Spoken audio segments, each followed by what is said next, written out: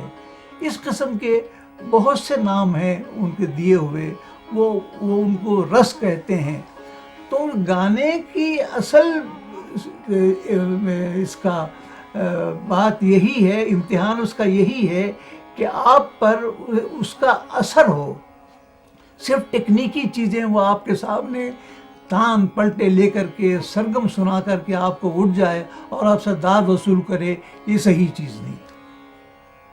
موسیقی جسے کہتے ہیں وہ ایک آواز کا تاثر ہے، وہ گانے والا پہلے اپنے آپ پہ طاری کرتا ہے، پھر آپ اس سے متاثر ہوتے ہیں۔ یہ ہوئی کلاسیکی موسیقی۔ اچھا، اب ہمارے ہاں بہت قسم کے لوگ شروع سے آخر تک انہیں یوں سمجھیے کہ میرا، اس کے پہلے بھی شاید میں عرض کر چکا ہوں، میرا موسیقی سے لگاؤ کوئی 80 سال کا ہے۔ تو ذرا سوچیے کہ 80 سال ایک آدمی جو مدراس میں رہا ہو، جو حیدرآباد بھی گیا ہو، ممبئی میں 10 سال رہا ہو اور اب کراچی میں ہو، تو اس نے کتنے لوگوں کو اب تک سنا ہوگا، کن کن کی آوازیں میرے کان میں پڑی ہوں گی، کن کن کی شکلیں میرے سامنے گھومتی ہوں گی۔ میں خوش قسمت ہوں، اللہ کا رحم و کرم مجھ پر ہے کہ اس نے مجھے اتنے دن زندہ رکھا اور میں نے بھرپور زندگی گزاری اس شعبے میں، اور میں نے بہت کچھ سیکھا، بہت کچھ دیکھا، بہت کچھ پایا۔ بات یہ ہے کہ میں سمجھتا ہوں قصور میرا ہے۔ یہ باتیں جو میں کر رہا ہوں، مجھے چاہیے تھا کہ میں منظم انداز میں بولتا۔ اس کی بہترین صورت یہی تھی کہ لکھ کر کے پڑھ دیا جاتا، لیکن وہ پڑھنے میں وہ بات کہا مولوی مدن والی بات تو آتی نہیں اس میں۔ گفتگو ہوئی میں جیسا بھی میں کہہ رہا ہوں آپ اسے سماعت فرمائیے، کیونکہ یہ بات میں یوں کہہ رہا ہوں کہ کلاسیکی موسیقی کے بارے میں دو ایک باتیں میرے اب ذہن میں آ گئی ہیں، میں چاہتا ہوں کہ وہ آپ کے سامنے عرض کر دوں۔ یہ وہ باتیں ہیں جو صرف آپ کی معلومات کے لیے میں عرض کر رہا ہوں۔ بہت سے حضرات کو، سامعین اور ناظرین کو یہ بات معلوم ہوگی، اور جن کو نہیں معلوم ہے ان کی خدمت میں یہ باتیں میں عرض کر رہا ہوں۔ کلاسیکی موسیقی کو 13ویں صدی تک دھرو کہتا جا رہا تھا، دھرو کہا جاتا تھا۔ پھر اس کا نام پربندھ پڑ گیا، پربندھ سے دھرپد ہوا۔ 18ویں صدی تک دھرپد ہی مروج تھا ہمارے ہاں۔ اس کے بعد خیال آ گیا، اس کی ترویج ہونے لگی۔ ایک بات تھی جو میں نے آپ سے گوش گزار کر دی، آپ کے ذہن میں رہ جائے تو بری بات نہیں۔ دوسری بات کرناٹکی موسیقی کے بارے میں مجھے اب یاد آ رہی ہے کہ مجھے جو کہنا چاہیے تھا، وہ نہ صرف ایک مستند اور 5-6 ہزار سال سے ایک ہی انداز میں جس پہ کوئی ملاوٹ نہیں ہوئی، وہ علم موسیقی آج تک ان کے یہاں رائج ہے۔ وہ قدرے ہم سے، شمالی ہند سے مختلف ہے، مختلف اس انداز میں کہ شمالی ہند والے صرف 12 سروں پر گاتے ہیں، ان کے ہاں 16 سر ہیں۔ شاید آپ کے علم میں یہ بات نہ ہو، 16 سر ہیں، یعنی ان کے ہاں 3 رکھب ہیں، 3 گندھار ہیں، 3 نکھاد ہیں، 3 دیوت ہیں، مدھم 2 ہی ہیں ان کے ہاں۔ ان 16 سروں کی تخصیص کے علاوہ ایک خصوصیت اور بھی ہے، اس کا تعلق ٹھاٹوں سے ہے۔ آپ جانتے ہیں، میں عرض بھی کر چکا ہوں، آپ واقف بھی ہیں کہ ہماری موسیقی 10 ٹھاٹوں پر مشتمل ہے۔ راگ ہیں سینکڑوں. بڑی مشکل ہوتی ہے کہ بھئی کس راگ کو کس ٹھاٹ سے منسلک کیا جائے یا کس کھاتے میں ڈالا جائے. آج تک یہ بحث چلی ہوئی ہے کہ درباری کو کافی ٹھاٹ میں ڈالیں یا اساوری ٹھاٹ میں ڈالیں. کرناٹکی موسیقی میں یہ صورتحال نہیں ہے. اگر ہمارے ہاں 10 ٹھاٹ ہیں تو ان کے ہاں 72 ٹھاٹ ہیں. اب یہ تعداد ایسی ہے کہ چاہے کتنے ہی راگ کیوں نہ ہو جائیں کسی نہ کسی ایک ٹھاٹ میں وہ جا کر کے فٹ ہو جاتا ہے. اب موقع ہوا ہے میرے پاس ایک بڑا سا بہت زیادہ کلیکشن میرے پاس ہے کلاسیکی موسیقی کا اور سیمی کلاسیکل موسیقی کا. سیمی کلاسیکل موسیقی کے اتنے زیادہ آئٹم نہیں ہیں، البتہ کلاسیکی موسیقی کے بہت سے آئٹم میرے پاس موجود ہیں، اور میں نے یہ مناسب سمجھا ہے کہ آپ کی خدمت میں جو میرا کلیکشن ہے، جتنے اس میں فنکار اس میں شامل ہیں، وہ تو ہیں تو 200-300 ہیں یا 400 ہیں. ان میں سے میں نے 400 کی جگہ پر صرف 40 کا انتخاب کیا ہے کہ 400 سنانا میرے بس کی بات بھی نہیں، اور آپ تو کبھی سننا بھی گوارا نہ کریں گے. چنانچہ میں نے ان میں سے 40 کا انتخاب کیا ہے، اور چاہتا ہوں کہ میں ان 40 کے چند آج کی محفل میں چند ایک نمونے آپ کے سامنے آپ کو سنا دوں، اور کچھ تصویریں میرے پاس ہیں وہ بھی دکھاتا جاؤں، اور ہر ایک کے بارے میں تصویر دکھا کر کے یہ کہتا جاؤں کہ یہ کون صاحب ہیں، یہ کیا ان کا میرے پاس کتنا موجود، کتنی گائیکی میرے پاس موجود ہے، وغیرہ وغیرہ وغیرہ. اب آئیے پہلے بسم اللہ کرتے ہیں، اور یہ نام میں نے مرتب کیے ہیں 40 کے حروف تہجی کے لحاظ سے، انہیں انگریزی حروف تہجی کے لحاظ سے، اردو نہیں. تو اس میں اردو ہو یا انگریزی حروف تہجی ہو، الف تو الف ہی ہوتا ہے، اے تو اے ہی ہوتا ہے، اور اس کا نمبر پہلے آتا ہے. پہلے ایٹم میں امانت علی خان کا نام سامنے آتا ہے میرے. اب میں چاہتا ہوں کہ آپ کو امانت علی خان اور فتح علی خان، یہ 2 بھائی ہیں، آپ نے بہت سنا ہوگا. ابھی ان کا انتقال بھی ہوا ہے، سن 74 میں انتقال ہوا غالباً. تو ان کے بارے میں میں چاہتا ہوں کچھ سناؤں بھی اور ان کے بارے میں کچھ عرض کروں. پٹیالہ ریاست میں 2 گویے بہت مشہور گزرے ہیں، علی بخش اور فتح علی. ان کو علیہ فتو بھی کہتے تھے، لیکن خبر نہیں کس نے اور کس طرح سے ان کا نام پڑ گیا کرنیل جرنیل. امانت علی وہ کیا نام ہے ان کا، ایک ابھی جو میں نے آپ سے کہ بھائی میں معاف کیجیے بھول رہا ہوں، میں ان کے علی بخش کے پوتے ہیں، اور انہیں امانت نے دادا کی بہت سی بندشیں، ان دونوں علیہ فتو والوں کو، جنرل کرنیل کو بہت سی بندشیں یاد تھی. بہت تیار گاتے تھے، بہت پاکستان بھر میں وہ مشہور تھے، اور پٹیالہ اس سے نام کما رہا تھا. امانت علی فتح علی کو اپنے دادا کی وجہ سے یا کسی اور طریقے سے دادا کی بہت ساری بندشیں یاد تھیں، راگ بھی یاد تھے، بندشیں بھی یاد تھیں، اور میں نے جتنی بندشیں سنی ہے وہ ایک سے ایک خوبصورت بندشیں ان کی. یہ میں امانت علی کو آپ نے ضرور دیکھا ہے، یہ بہت حسین و جمیل آدمی تھا.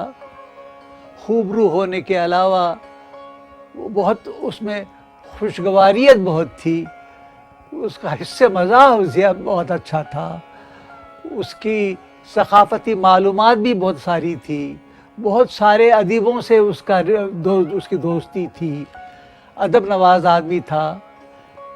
آخر میں اس نے امانت نے غزلیں گانی شروع کی، تو وہ جس غزل کا انتخاب کرتا تھا وہ خود ایک اپنی جگہ پر انوکھی چیز تھی۔ کبھی تو اس نے آتش کا لیا، کبھی انشاء کا لیا، کبھی اس غالب کا لیا۔ یہ نہیں کہ کسی نے دے دیا اور پڑھ کے سنا تو پڑھ کے نہیں سنایا۔ وہ اپنی مرضی کا مالک تھا، اپنی پسند کا مالک تھا۔ وہ جو چاہتا تھا وہ شخص اپنا کلام وہ پیش کرتا تھا اور بہت اچھا پیش کرتا تھا۔ اس نے راگ داری کی، بہت اچھا کام کیا۔ ان کے بھائی فتح علی خان صاحب ماشاءاللہ حیات ہیں، وہ بھی بہت اچھا گاتے ہیں، لے کاری ان کی بہت ہی مشہور ہے۔ اور یہ دونوں بھائی، ایک آدمی راگ داری کرتا تھا، ایک آدمی لے کاری کرتا تھا، دونوں کی جوڑی تھی۔ اور دونوں میں نے دیکھا ہے ان کو آج سے کوئی 45-50 سال پہلے گاتے ہوئے ریڈیو سے محفلوں میں۔ یہ دو شہزادوں کی طرف بیٹھ کر گاتے تھے، بہت اچھا گاتے تھے۔ تو میں چاہتا ہوں کہ آپ کو آج امانت علی کی ایک چیز کا کچھ حصہ، جس میں حصے سے مراد یہ ہے کہ پوری بندش میں نہیں سنا سکتا میں، کیونکہ اس میں وقت لگتا ہے، 1-2 منٹ کی بات ہوتی ہے، وہ آپ سن لیجیے گا۔ اس سے صرف آپ کو اندازہ ہو جائے گا کہ ان کی آواز کتنی اچھی تھی، اس پہ آواز میں پختگی کتنی تھی اور خوبیاں کیا تھی۔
حروف تہجی کے لحاظ سے اب باری ہے امیر خان صاحب کی۔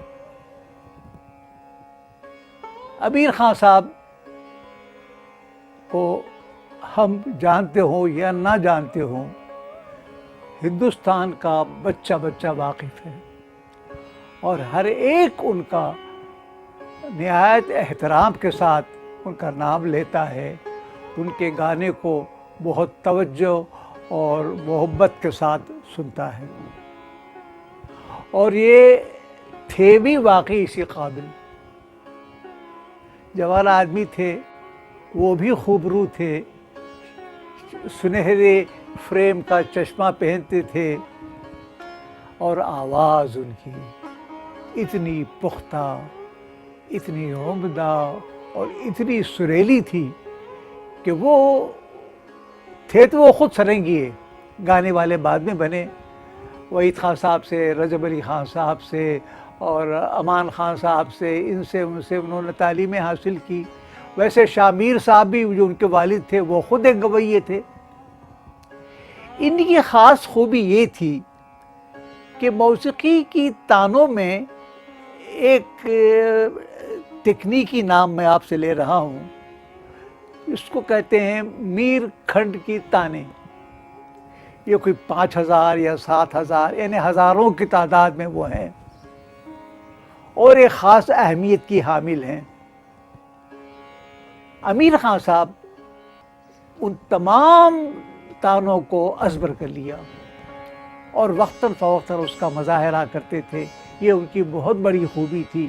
کم از کم میرے علم میں کوئی ایسا آدمی نہیں گزرا اور نہ ہے جس کو میر کھنڈ کی تمام تانے ازبر ہوں۔ یہ اندور کے رہنے والے تھے اور یہ اندور والے ہی کہلاتے ہیں، چونکہ وہ بحر وحید خان صاحب سے ان کی تعلیم انہوں نے لی تھی، تو اس لحاظ سے کرانے کی موسیقی سے بھی وہ وابستہ تھے۔ لیکن ان میں جب وہ گاتے تھے تو رنگ زیادہ تر کرانے گھرانے کا ان سے نمودار ہوتا تھا، اور ان کی بلمپت بہت مشہور تھی۔ ایک خصوصیت ان کی اور ایک تھے تو جیسے میں نے بھی کہا کہ وہ سرنگی ہے، لیکن انہوں نے اپنے کسی پروگرام میں سرنگی کو روا نہیں رکھا۔ ہارمونیم کو وہ رکھتے تھے بہت پیچھے سے، بہت دھیمی انداز میں تھا، تنبورا نمایاں ہوتا تھا، ان کی آواز، تنبوری کی آواز اور طبلے کا ٹھیکہ، یہ تین مل کر کے ایسا سامان باندھتے تھے، سبحان اللہ سبحان اللہ۔ میں چاہتا ہوں کہ ان کی آواز بھی آپ کو تھوڑی سی سنا دوں، آپ اندازہ لگا لیجئے کہ آواز میں پختگی اور گانے میں رس کتنا تھا۔ سنیے۔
امیر خان صاحب کے میں بھی عرض کر چکا ہوں پرستار بے شمار تھے۔ ان پرستاروں نے ان کے گانے، ان کے پروگرام جتنے بھی ہو سکے بطور تبرک اٹھا کر کے سینت کے رکھے ہیں، بڑی حفاظت سے رکھے ہیں اور بڑے احترام کے ساتھ سنتے ہیں آج بھی۔ میرے پاس بھی امیر خان صاحب کے کچھ ریکارڈ ہیں۔ جب میں کچھ کہتا ہوں تو یہ اتفاق کی بات ہے کہ میرے پاس ان کے 100 گانے ہیں۔ ریاست پٹیالہ کا ذکر میں نے ابھی کیا ہے، اور حروف تہجی والا حساب جو ہے جس ترتیب سے وہ چل رہا ہے، اس میں ایک اور پٹیالے کے گھرانے کے والے آ گئے ہیں، ان کا نمبر اس وقت آتا ہے، وہ ہے عاشق علی خان صاحب، پٹیالے کے تھے۔ ان کے والد صاحب فتح علی خان صاحب بہت اچھا گاتے تھے، بہت مشہور تھے، اور کہنے والے تو یوں کہے جاتے ہیں، خبر نہیں کہاں تک صحیح ہے، کہ انہوں نے اپنے والد صاحب سے تعلیم حاصل کی۔ اب 2-3 سال کا بچہ ہے یا 3-4 سال کا بچہ ایک کیا والد صاحب سے یا دادا سے اپنی تعلیم حاصل کرے گا۔ بہرحال ایک سردار بائی تھی جو کہ فتح علی خان صاحب کی شاگرد تھی، وہ بہت اچھا گاتی تھی۔ جب ان کا انتقال ہو گیا اور یہ بچہ چھوٹا تھا تو وہ سردار بائی نے اس کا چارج لے لیا بچے کو اور تعلیم دینی شروع کی۔ بہت اچھی تعلیم دی، بہت اچھا گاتے تھے، اور پٹیالہ کی خصوصیت یہ ہے کہ تان پلٹے بہت ہیں، تیزی بہت ہے، لے کاری پر زور ہے، اور اچھا گاتے ہیں، مشہور لوگ تھے یہ بھی۔ تو عاشق علی خان صاحب تھے تو پٹیالے کے، لیکن ان کا ایک عمر کا بڑا حصہ سندھ میں گزرا، اور لوگ انہیں جاننے والے کہتے ہیں کہ تھے تو کبھی سوٹ بوٹ بھی پہنتے تھے، گاتے بھی اچھا تھے، لیکن سنا آدمی اچھا تھا، بہت نیک آدمی، شریف آدمی اور ملنسار آدمی، اور گاتے بھی تھے۔ چنانچہ سندھ میں یہ بہت مشہور ہے، کسی سندھی جانکار سے آپ پوچھ لیجئے، وہ فتح علی وہ ہمارے عاشق علی صاحب کا خان صاحب کا گن گائے گا۔ انہوں نے اپنے شاگردوں میں مختار بیگم کو بھی سکھایا، فریدہ خانم نے بھی ان سے تعلیم حاصل کی۔ آپ نے سنا ہوگا اور نہ سنا ہوگا تو میں آپ سے عرض کر دوں، آج کل کے غزل گانے والوں میں فریدہ خانم کو کلاسیکی موسیقی سے اتنا علم، اتنی جانکاری اور اتنی ریاضت ہے کہ شاید ہی کسی خاتون میں ملے، غزل گو خاتون میں۔ آج ان سے، فریدہ خانم سے آپ سرگم سن لیجئے، راگداری سن لیجئے، کلاسیکی موسیقی سن لیجئے، روانی کے ساتھ اور خوشی کے ساتھ، اور بڑی اچھے انداز پہ وہ گا کے اٹھتی ہیں۔ شاید آپ کو سننے کا موقع تو ملا ہی ہوگا، ویسے میں ابھی آپ سے عرض کر رہا ہوں۔ کچھ ریکارڈز میرے پاس ہیں، ریکارڈ سے مراد یہ ہے کہ وہی 3 منٹ والے ریکارڈ ہیں، اور اس میں وہ گھس گھس کی آواز وہ الگ آتی ہے، ناقص ریکارڈنگ تھی، ناقص ٹیکنیک تھی، اس زمانے کی بات ہے۔ اب تو یہ سی ڈیز اور ڈیجیٹل ٹیکنالوجی، یہ وہ اللہ جانے کیا آ گیا ہے، بہت کچھ ہو گیا ہے۔ تو ان کے جو ریکارڈ میرے پاس وہ موجود ہے، ان میں سے ایک ریکارڈ کا کچھ حصہ میں آپ کو سنا رہا ہوں، سماعت فرمائیے۔ جادو لاؤ جادو لاؤ جادو لاؤ جادو لاؤ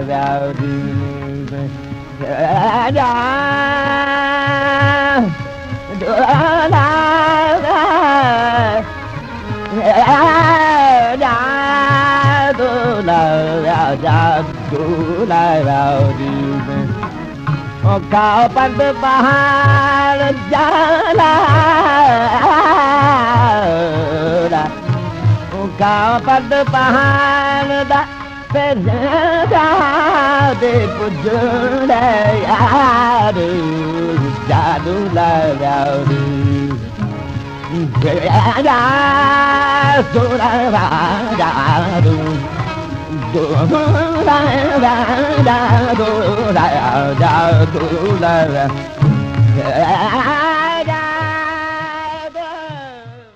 حروف تہجی الف یا اے دونوں ختم ہوئے بحمدللہ۔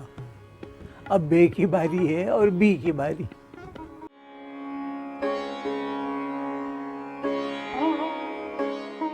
سندھ میں شاید شکارپور میں ایک بہت بڑے استاد رہتے تھے، کہیں سے آئے ضرور تھے، وہ گوالیار گھرانے کے۔ ان کا نام تھا گامن خان صاحب۔ لڑکے اور لڑکیاں بھی ان سے ہوئی ہیں غالباً، لڑکیاں ہوئی ہیں غالباً، مجھے یاد نہیں۔ بہرحال 4 بیٹے ان کے پیدا ہوئے۔ سب سے بڑے بیٹے کا نام مبارک علی خان تھا، اور سب سے چھوٹے بیٹے کا نام بی بی خان صاحب تھا، اور ان کا نام محمد ابراہیم تھا۔ یہ یاد رہے آپ کو، پیار سے انہیں بی بی کہتے تھے، اور نام ہی بی پڑ گیا ان کا۔ یہ بھی بہت مشہور گویے گزرے ہیں سندھ میں، خصوصیت کے ساتھ سندھ میں ان کا نام بڑی عزت کے ساتھ دیا جاتا ہے۔ افسوس کی بات یہ ہے کہ میری واقفیت ان سے اور ان کے گانے سے کچھ زیادہ نہیں. واقفیت اگر ہے تو بس اتنی ہی ہے کہ ان کے چند ریکارڈ بھی میرے پاس ہیں، وہ میں آپ کو سنا سکتا ہوں. اور بہت سے لوگ ہیں جو ان سے واقف تھے اور ان کے گانے کو پسند کرتے ہیں. ان کے گانے میں وہی تیاری، وہی تیزی، وہی ہے. ایک ان کا ایک بندش ہے ان کی، ماروی کی ہے یا بولتا ہوں کس کی ہے، چوڑا چمپا چمیلی. وہ جس تیاری سے اس کو گاتے ہیں وہ سننے کی چیز ہے. آپ ہی سنیے.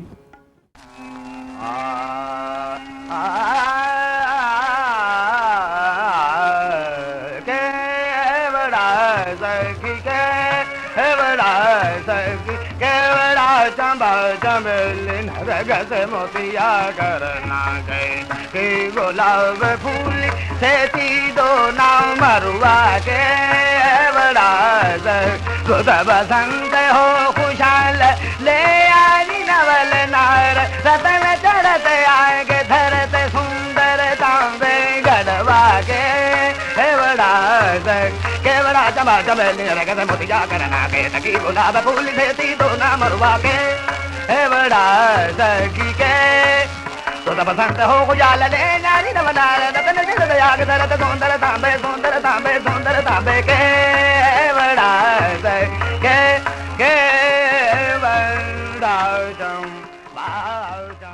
ناظرین و سامعین، معاف کیجیے گا، مجھے ٹی وی والوں کی طرف سے اشارے مل رہے ہیں کہ آج کے پروگرام کا دورانیہ ختم ہونے کو ہے. میں اس گفتگو کو کسی اور دن کے لیے اٹھا کے رکھتا ہوں یا آئندہ قسط کے لیے اٹھا کے رکھتا ہوں. امید یہ ہے کہ آئندہ قسط بھی ہوگی اس کی. تو انشاءاللہ یار زندہ صحبت باقی.